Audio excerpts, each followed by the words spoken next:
നല്ല ടേസ്റ്റി ആയിട്ടുള്ള chicken loaded fries തയ്യാറാക്കിയാലോ? Easy ആയിട്ട് തന്നെ തയ്യാറാക്കാം. അതിനായി എല്ലില്ലാത്ത ചിക്കൻ എടുത്ത് ചെറു കഷ്ണങ്ങളാക്കി അതിലേക്ക് കുറച്ച് കുരുമുളക് പൊടി, ചിക്കൻ മസാല, ഗരം മസാല, ഉപ്പ് ഇവയെല്ലാം ആവശ്യത്തിന് ആഡ് ചെയ്ത് നന്നായിട്ടൊന്ന് കുഴച്ചെടുത്ത് മാറ്റി വയ്ക്കാം.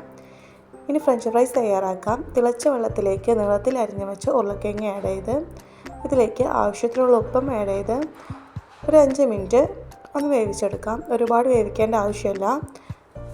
ചെറിയ രീതിയിലുള്ള തിള വരുമ്പോൾ തന്നെ നമുക്കിതിൽ നിന്നും കോരി മാറ്റാം. എന്നിട്ട് നന്നായിട്ടൊന്ന് തുടച്ചെടുക്കാം.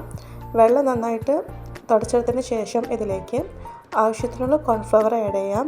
ഇത് നന്നായിട്ട് എല്ലാ ഭാഗത്തേക്കൊന്ന് ആക്കാം. ഇത് റെഡിയായതിന് ശേഷം ഇത് ഫ്രൈ ചെയ്തെടുക്കാം.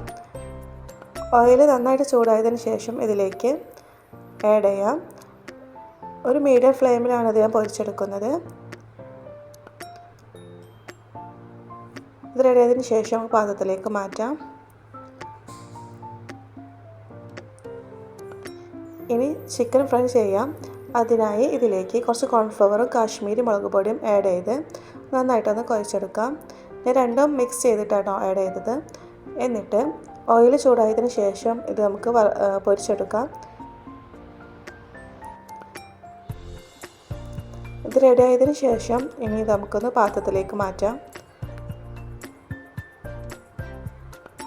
ഇനി മയോണൈസ് തയ്യാറാക്കാം. അതിനായി ഒരു മിക്സിയുടെ ജാറിലേക്ക് 2 പുഴുങ്ങിയ മുട്ട, 2 അല്ലി വെളുത്തുള്ളി, കുറച്ച് വിനെഗർ, വെള്ളം, ആവശ്യത്തിനുള്ള ഉപ്പ്, സൺഫ്ലവർ ഓയിൽ ഇവയെല്ലാം ആഡ് ചെയ്തൊന്ന് മിക്സിയിൽ അരച്ചെടുത്ത് മാറ്റി വയ്ക്കാം.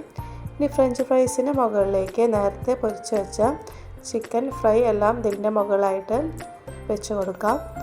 എന്നിട്ട് ഇതിന് മുകളിലായിട്ട് മയോണൈസ് ഒഴിക്കാം. ഇനി ഇതിന് മുകളിലായിട്ട് ടൊമാറ്റോ കെച്ചപ്പും ആഡ് ചെയ്യാം. ഇത്രയേ ഉള്ളൂ, ഈസി ആയിട്ടുള്ള ചിക്കൻ ലോഡർ ഫ്രൈസ് ഇവിടെ തയ്യാറായി. എല്ലാം ട്രൈ ചെയ്യുക, തീർച്ചയായിട്ടും ഇഷ്ടപ്പെടും.